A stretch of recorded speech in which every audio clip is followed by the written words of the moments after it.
Hello and welcome. This is Talking in Spirals. I'm Maria. And I'm Brennan, and we are your co hosts. This is episode 4 of our podcast talking all things sustainability, environmentalism, slow living, minimalism. Should I continue? You forgot that we're almost always spiraling. I thought the name kind of gave that away, but yeah, in case you needed more information, this is going to be a long spiral. Today, we're talking de-influencing and all of the different dangers with consumerism and consumption in the United States of America and beyond. Before we talk about that, though, what is your hyperfixation this week? That's a great question. And I feel very cringe about my hyperfixation this week because I never thought that I would be a fitness girl. And I think that the day has come where I am officially a fitness girl. And I didn't see it coming. I was blindsided by this just as much as you are. I work out like 3-4 times a week, and my hyperfixation is ClassPass. I've been taking a lot of classes, bar, Pilates. Again, I'm just fitting right into the cliche here. And I've been taking spin classes, and I actually enjoy it. I don't know. I don't know how this happened. It's been really fun. I really like it. I feel good. Unfortunately, for the rest of you lazy girls out there, the rumors are true. You feel better when you work out. I'm sorry to break it to you. Crap. I hate to break it to you. I wish I was that way. I wish I wanted to go to workout classes and do them. Well, if you lived near me, I would just force you to go because I hated it for a long time until I had friends force me to go. True. It's always weird going. I thought about joining a yoga class in the beginning of 2024, but I don't know anybody that would go. It's way more fun with friends. It is. It's more fun with friends. I don't like doing things on my own. You and I are so opposite in so many ways. Like, I have to get outside of my house like 3 times a day. Like, I can't just be home. I am a homebody. I know. And I wish I could be like that. Like, my social needs are really insane. Like, they're ridiculous. I get enough socialization from my animals and my husband. Yeah, I need to like see people and be out in the world every day or I start to get weird. So I think the workout classes are good for that too. You're like a classic introvert, yeah? Yeah. I'm a classic extrovert. I can be extroverted if I need to be. Like during the holidays when you have several different gatherings, I can do that. But you turn it on and then you turn it off. I turn it on and I turn it off. Thank you to my job that I got when I was 16 that taught me customer service because I can turn that on and turn that off. I can turn on and off being social. My husband's the same way. Well, that's perfect because you guys just like to just be home together or by yourselves. That's perfect. I wish I could be that way. I feel so high maintenance. Like I need to constantly be doing stimulating activities. Like I don't know how to chill. I love it though that you're doing workout classes. I wish we had workout classes where I am. I feel like I would actually maybe go. Are you really pretending that you live in like the forest? All we have is like Planet Fitness. Like we don't really have like yoga studios. Okay, so that is the thing. Like, I think I don't like going to like the gym. I don't want to be like a gym bro. It's just not appealing to me. Like, I have respect for people that can just go work out by themselves. Like, I have to be in a class, and I hate to say it, but I have to feel other people's judgment. Like, I have to be like doing it because I'm like, oh, I don't want to be the only one that's not doing it. Because I know I can, I just get lazy. So take a class. All right, I will make it my resolution this year to take a workout class somewhere doing something. Okay, and we will hear an update on the podcast. I did just give myself all year to do it though. So, what is your hyperfixation? My hyperfixation is my Stanley Cup. We're just gonna leave it at that. We're talking about de-influencing, but my hyperfixation right now is my Stanley Cup.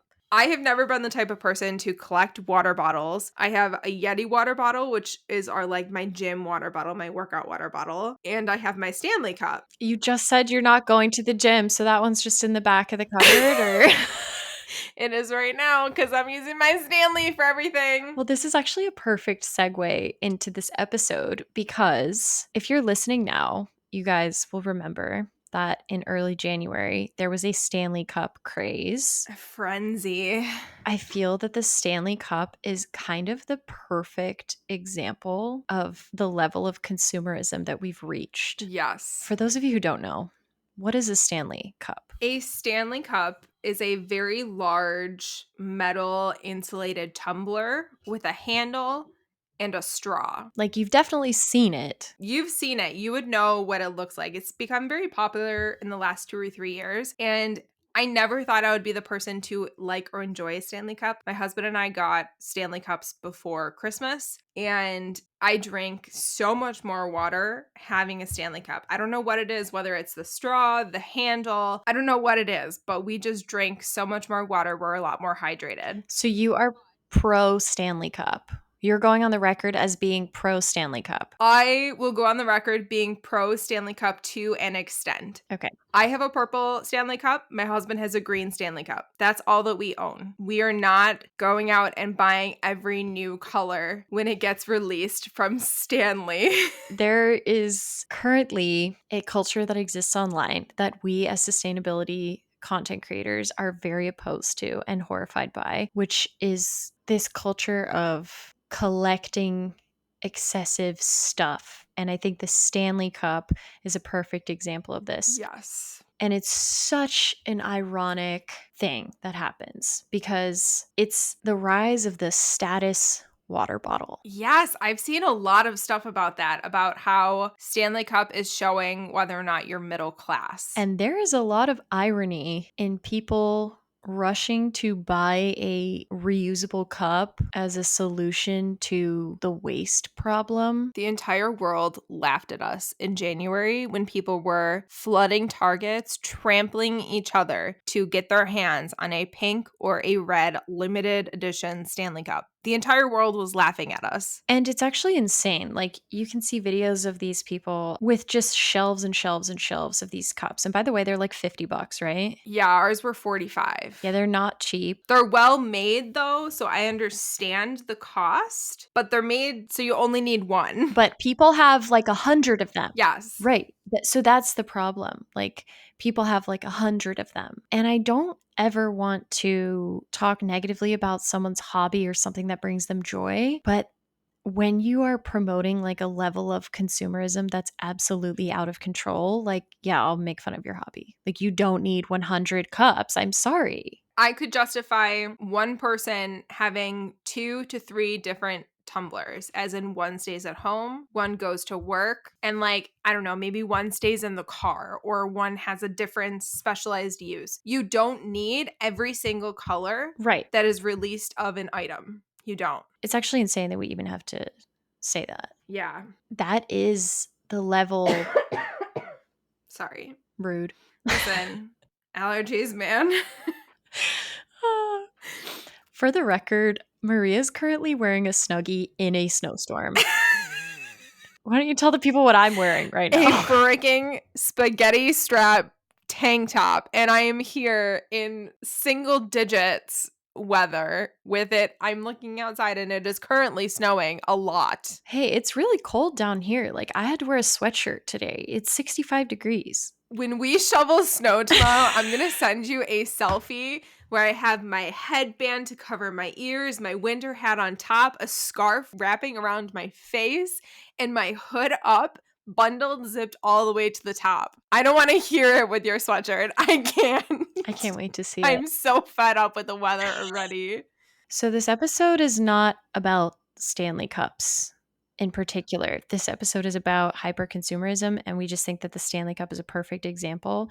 But there's a lot of perfect examples of this. We saw the de-influencing trend really pick up speed last year. I think it was like spring or summer when we started seeing a ton of videos really pop off that were about de-influencing and encouraging less consumption, which is probably one of the better social media trends I've ever seen in my life. Did you notice, though, too, that all of a sudden it became, instead of de-influencing, it became very dupes? It became buy this, not that. It's just so pernicious how this internalized consumerism mentality always finds a way out, right? It always comes forward. Always. Except on our pages. Except with our content, which is perfect. So for some context, if you're new here, Maria and I are both sustainability content creators with a focus on reducing waste via making small changes in your everyday life. And one of the things that we advocate for the most out of everything is living a more minimalist lifestyle. So, being a lot more mindful of the things that we bring into our everyday life and using what we have. I think there was a misconception that the only way to save the planet was to buy a lot of these eco swaps. In like 2017, that's kind of when we had like sort of the dark ages of the sustainability movement online. I think a lot of us look back on that time and are a little bit icked out. Appalled. Exactly. That's the word I was looking for. By the idea that having a jar of trash would save the world. And over the past couple of years, there's been a big shift in the sustainability space online towards just living a more minimal lifestyle and questioning your consumption habits, because that is a really easy thing that everyone can do. There's no barrier to entry there. And it does have an environmental impact, a positive environmental impact. The eco minimalist approach to the Stanley water bottle craze would be, you probably have a water bottle in your house right now. You probably have a reusable bottle right now. You probably have like 3 or 4. Don't you think most people have a bunch? Yes, most people have the shelf of doom where things just get pushed to the top of your cabinet and never seen again until you're decluttering. Right. And there's a lot of things that you will buy for yourself that won't end up working out for you. And water bottles are just one example of that. Like, I hate that our podcast is becoming a water bottle podcast because I think I mentioned I think I mentioned my obsession with my Owala water bottle on one of the first episodes. And now you're talking about how you love your Stanley bottle, and both of those are like the it water bottles. So we're huge hypocrites. No, I'm just kidding. And here we are talking about de-influencing. Well, I think the moral of the story is that find what works for you and stick to that, because you're going to see tons and tons and tons of products pushed for you, pushed at you on a daily basis on these online platforms that are literally going to end up in the landfill if you buy it. Like, I can guarantee you're going to buy stuff that you see pushed on TikTok Shop or Instagram or an ad somewhere, or use something you see an influencer promoting. You're going to buy it and you are literally going to send it to the trash. You know what that statistic about Black Friday? Something like insane. Like 80% of Black Friday purchases end up in landfill after just one use. Can you fact check me?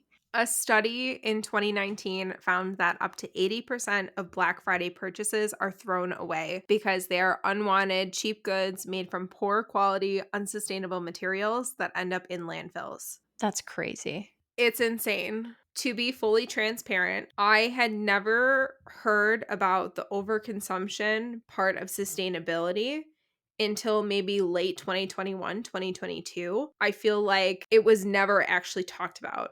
I had never even heard of overconsumption as it relates to the sustainability movement. It was all about the straws. It was all about the straws. It was all about the newest swap. We knew that those swaps would make us throw out less, but we never talked about hyperconsumption. No, and the idolizing of the latest product, even when it's a sustainability product. The idea of like putting a product up on a pedestal that doesn't actually fill a need, a genuine need. I'm serious. I drink so much more water though. Like, this is the second time I filled up this 40-ounce container today. Literally, And same, before then, I would drink a same, glass of same. water a day.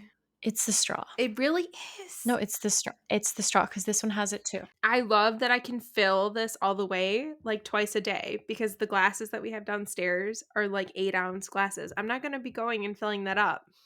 So, de-influencing started to kind of be a mainstream term in 2023, and we've seen it kind of take off from there. But it's basically the concept of people with an online platform encouraging you not to buy items that you don't need versus previously encouraging you to buy tons of stuff. De-influencing has become a very important topic on the internet, and it has sparked conversations of overconsumption, not just in the sustainability space. I feel like content creators who are not in the sustainability space are finally bringing up the amount of overconsumption in the United States and beyond, but in the United States. So it's not just coming from sustainability influencers anymore, whereas I feel like that's all who had been talking about it. Now you have very average people, very average influencers who are bringing up that the amount of consumption and overconsumption is not normal. It's not normal and it's not sustainable.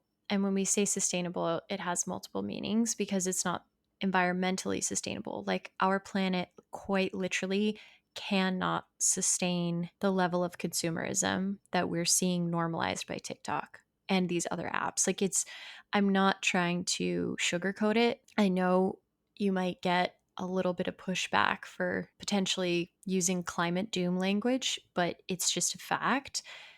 The planet cannot sustain the level of hyperconsumerism that we think is just commonplace now. Like, there are not enough resources to continue the way that we are. As much as we try to take a nuanced approach to sustainability, and we do encourage people to still continue to enjoy the things they enjoy, like, you don't need to sacrifice all of your hobbies and your joys in your life to live a sustainable lifestyle. There comes a point where it's like, okay, we need to talk about this. Like, this is not working. Like, this is not okay. With the word sustainability, it's also not financially sustainable, which is something that I think a lot of other content creators that aren't in the sustainability space, like, they're talking about that. They're de-influencing, like, don't waste your money on this ridiculous product that you're literally going to either throw away or it's just going to sit in the back of your cabinet. There's multiple approaches.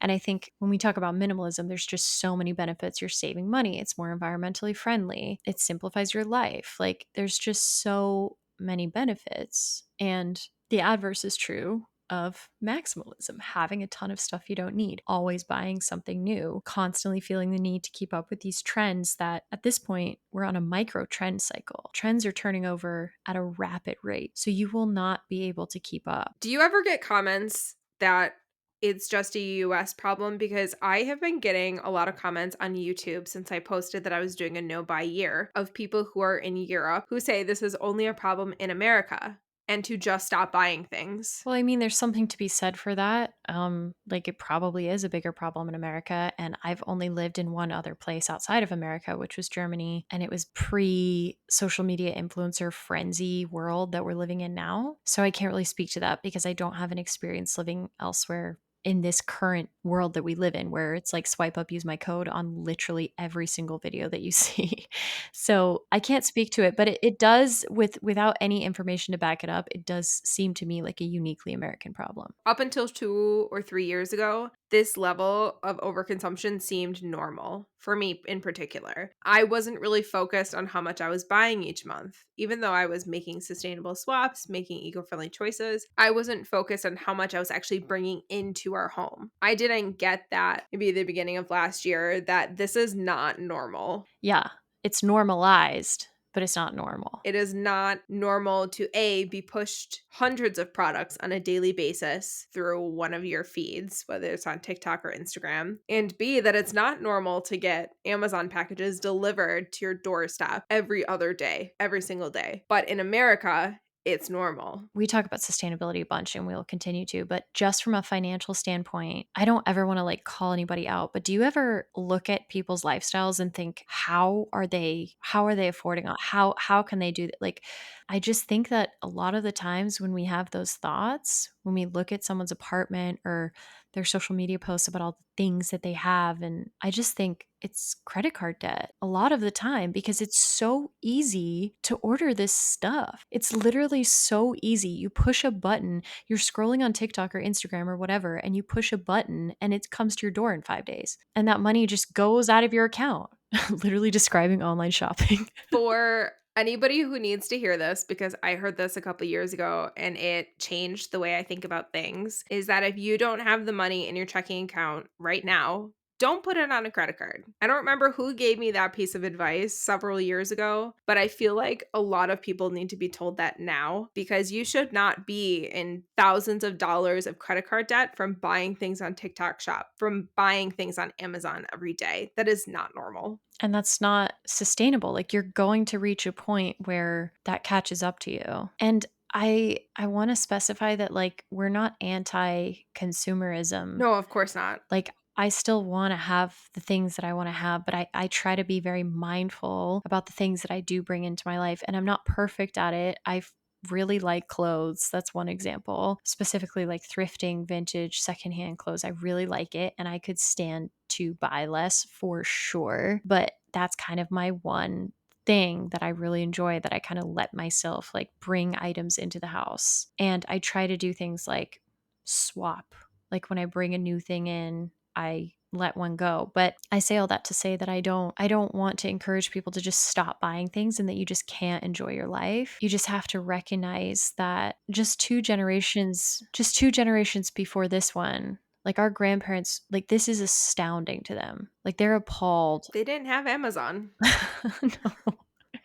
No. Online shopping wasn't a thing. No, and especially not at the rate that we're seeing it now. So, we've talked about a couple reasons why we think this level of consumerism consumption is not healthy for the environment or for our own money, our own financial wellness. So, what are some things that we're doing to combat that? First, I think it's very important to mention that just because somebody on the internet tells you that this is a must have product does not mean that you need to have it. I get very triggered when I see videos where somebody says, "This is an Amazon must have from your list. You need this in your life." A random person, a random face on the screen should not be telling you what you need in your life. You should not add something to the cart unless you actively have a problem and you need something to fix it. That's a concept that was very hard for me because I was very easily influenced to just buy things if somebody that I liked on the internet told me to buy something that this would change my life. So it's a very hard spiral to get out of. And it's very hard to tell yourself and set that boundary with yourself that you don't need to go add everything to cart that people tell you that you need to. That's huge. That's a very big thing for me. So I have had a note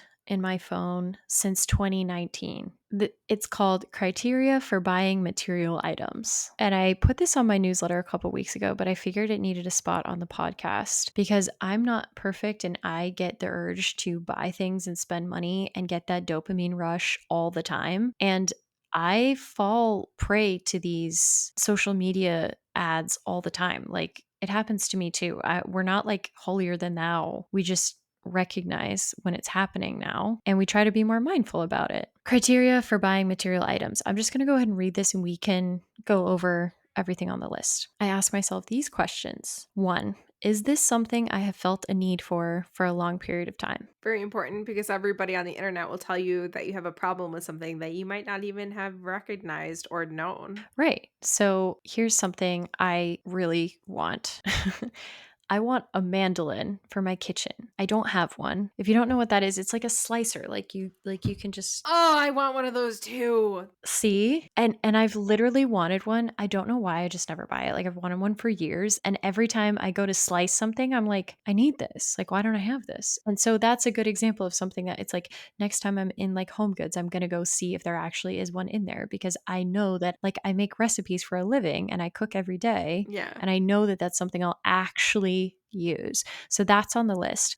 Side note, I also have like a document in my Notion of like 1-day purchases. That's on there. Moving on to the next one. Will I be able to replace something I already own with this? That's very important when you're living a eco-minimalist life because you don't want to just be continuously bringing things into your home. Yeah, I'm not trying to be one of those people that has a garage filled with stuff that I don't even use because I feel like that's a very American, suburban America thing. Yes. To have a garage filled with things that you don't need and don't use, or to even have a storage unit of just stuff and you never even go look at the storage unit because you don't actually need the stuff. You know what I mean? So I really want want like the things that I own to be like regularly used and actually bring value to my life. And if they don't, I want them gone. Yes, this is something that I have been trying so hard to do because my husband and I have been in our house now for almost 3 years. And in those 3 years, there are several boxes of stuff in our basement that we don't touch. So why are we storing it? So I've been working every year to declutter, and this year I'm decluttering 2024 items from my home, and I hope that I get somewhere with that because there are things in our house that we haven't touched in 3 years. Why are we storing them? Why are we holding on to It's a them? good question. It's taking up space that you're ultimately like paying for, especially if you're a renter. You're paying for your space and you want it to be filled with things that you actually use and need. You don't want it to just be filled with stuff that's just sitting there. Yeah. And I should specify, Maria, like we've said, we're kind of both intense. Like Maria's trying to declutter 2024 items. Like you don't need to do that. No, you don't. It's amazing. It's amazing, but you can start with like a few. Listen, when I have a goal, I go hard. I know. We love it. We love that. That's why we have a podcast. I'm just saying that, like, if that feels daunting, like, you don't have to do that. But Specifically with the decluttering example, instead of doing a number of items, do a room. Decide that this year you want to declutter a single room, of the room that is causing you grief and you never want to be in. yeah, 100%. So, next thing on the list, if clothing, can I make at least 5 outfits with this? Ooh, I like that. I'm really into getting dressed. I really like clothes and I have very specific things that I really enjoy, like cowboy boots and like vintage Western stuff and like, old hippie shit. And that I get carried away in like thrift stores, vintage markets, and like flea markets and stuff. And I want to buy a bunch of stuff. And sometimes I'll pick something up like really specific, like a beautiful vintage fringe jacket. And it's like, this is amazing, but like, can I make 5 outfits with this? Do I really need another fringe jacket? It's pretty specific. That's a question that I've never actually thought about. I'm not very big into clothes. I just wear a graphic t-shirt and shorts every day, but So I feel like most of your clothes then, like this one doesn't apply to everyone because if you wear jeans and t-shirts every day, then like you can make outfits with all that. yes. But if you have like a specific style, this is for the people with specific style like myself. I wish I didn't care as much, but I really enjoy fashion. So if I buy things like I wear boots a lot, like I wear a lot of cowboy boots, but do I need like a red pair with stars? Like no, come on. Don't you have a red pair? No, that's like the only color I don't have. And here we were just talking about not collecting things. And again, hit me up if you find a pair in my size. But We're not perfect here. In case this hasn't been obvious, we are not perfect people. we're not perfect. But also, if you're allowed to have your things, right? Like, Yes. yeah. Like, do I have too many cowboy boots? Probably. But like, there's a lot of other things that I don't have because like I choose to do that. You know? Do I have too many books? Never. Of course not. See, yeah, this is just going to turn into me trying to justify my like addiction to buying boots. That's okay. Like, I know it's a problem. We all have our things. Right. So the 5 outfits thing is really good because you want to be having things that are multi-use, right? Like I have things in my closet that I've worn once and it's like this is time for this to go. Like in theory it's cool, but it's not actually functional. It's taking up space. Yes, exactly. And it could be replaced by something that I wear for 10 years, you know? So, okay, next. This one's super simple. Does this bring me a large amount of joy? You know, back to the boots. Like sometimes, yeah. And sometimes like that is one of the items on the checklist because yeah. Question though, is it the joy throughout the entire span of the item, or is it the joy, the 30-minute high of buying something? Because that's also important. Well, the other stuff cancels out the 30-minute high. You know, the other stuff on the checklist I think cancels out the so This is true. honestly, the joy should be at the top. If you're going to buy something and it checks all the other boxes, but you don't even like it, like, what? Don't buy it. Don't spend money on it, you know? Okay. Is this an ethical product? Can I trace its origin? And sometimes the answer to that one is no. And it's okay because you just need it. And you can't be perfect. Like, there's no ethical consumption under late stage capitalism. Like, you have to do what you have to do. But, you know, if I'm talking about buying like a frivolous item, like if I'm going to go buy like a dress, like, yeah, I would rather it come from an ethical purveyor or designer or be vintage or something. But if you're in a thrift store, it's harder to trace. Well, if you're in a thrift store, that's actually the second thing, the next thing on the list. If it's not an ethical product, can I buy it secondhand? There you go. So, secondhand is the most sustainable choice for a lot of situations. It's also a lot more fun, like the thrill of the hunt. I know, I love it too, but there's people that hate it. Really?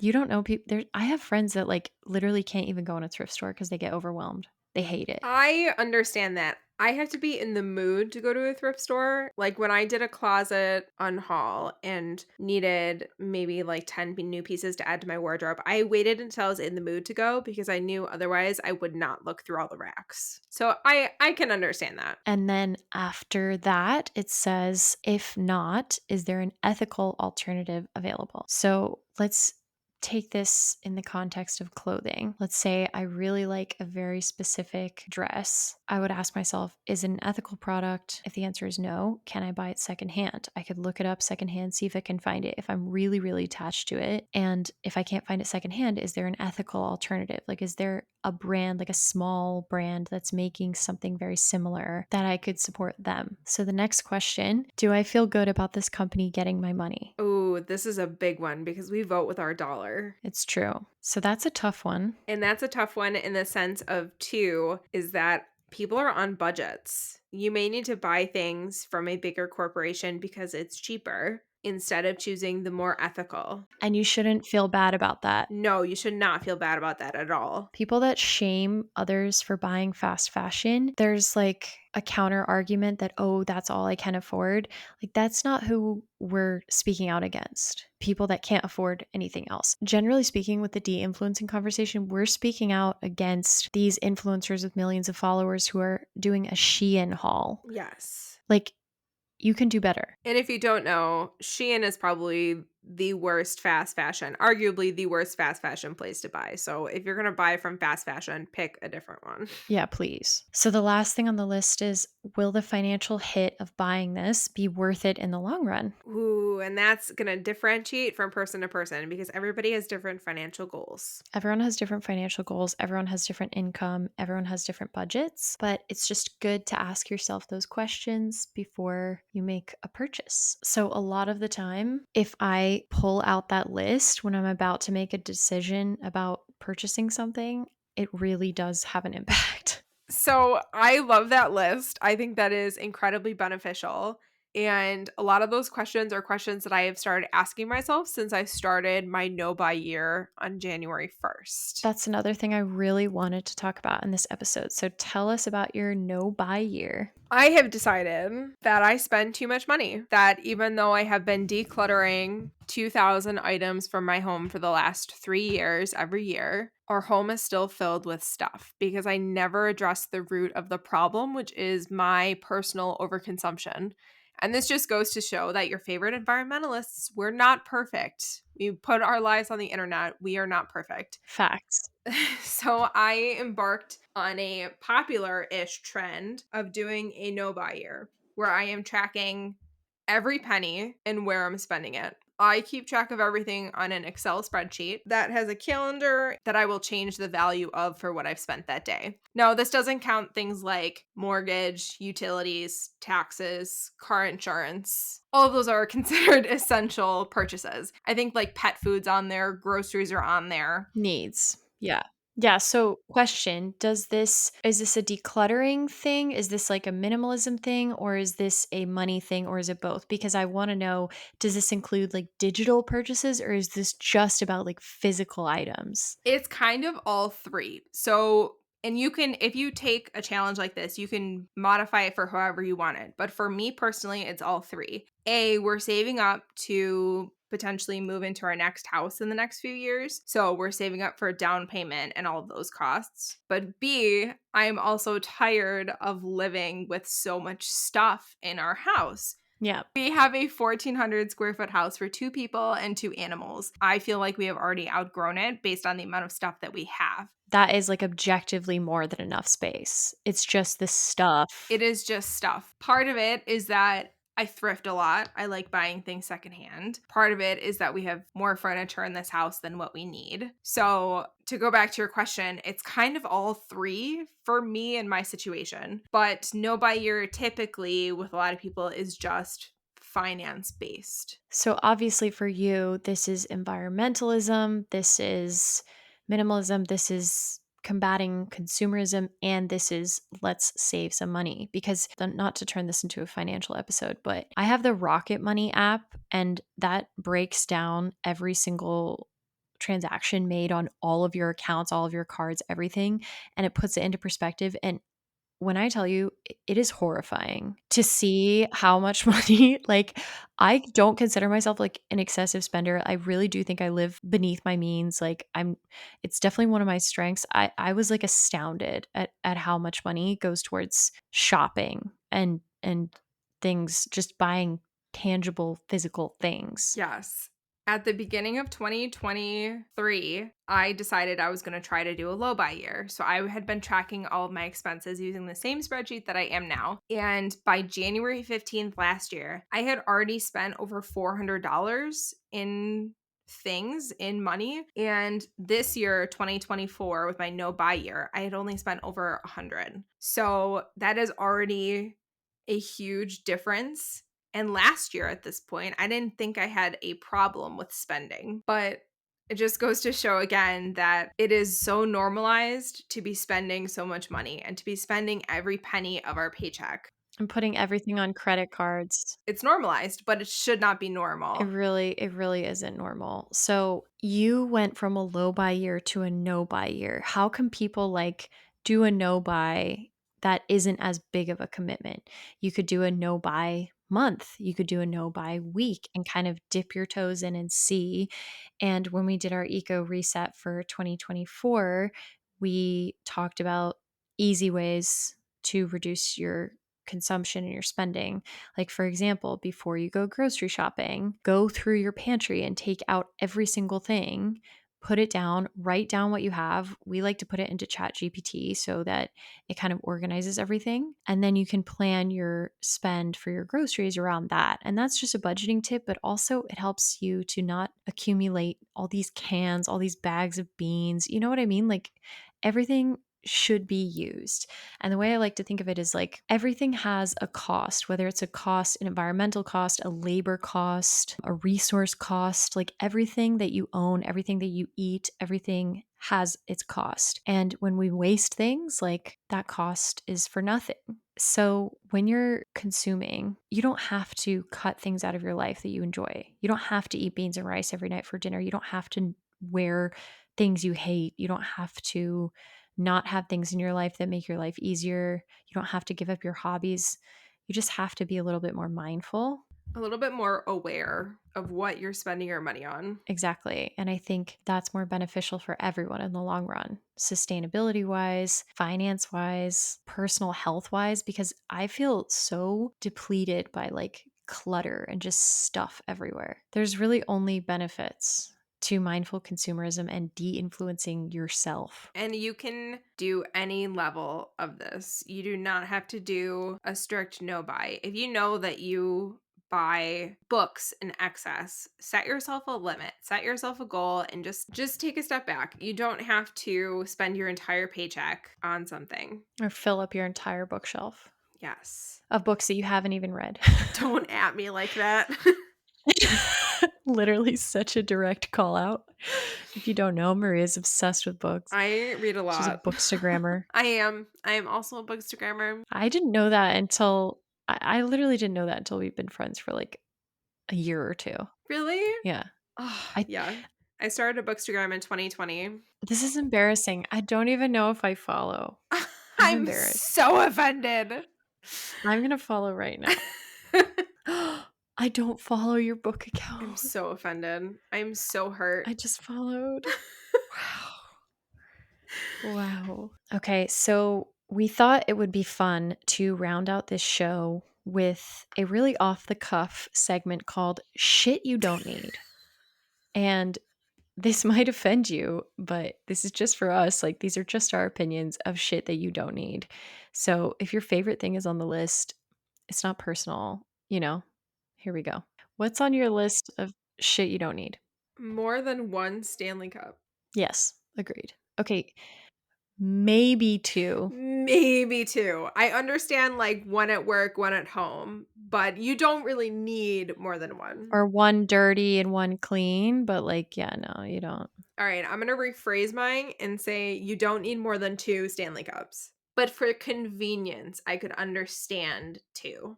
I don't understand the walls of 50 in every color. How Sorry. about Stanley Cups for the sake of having Stanley Cups? Like, that's insane. That shit is whack. Yeah. Okay, Buying it for the brand name. no. Making billionaires richer so you can have a wall of cups you don't use. I told you this is gonna be unscripted and off the cuff. So sorry. So sorry if you're offended. Actually, not sorry. I'm really sorry. I'm really sorry if you're on Stanley TikTok.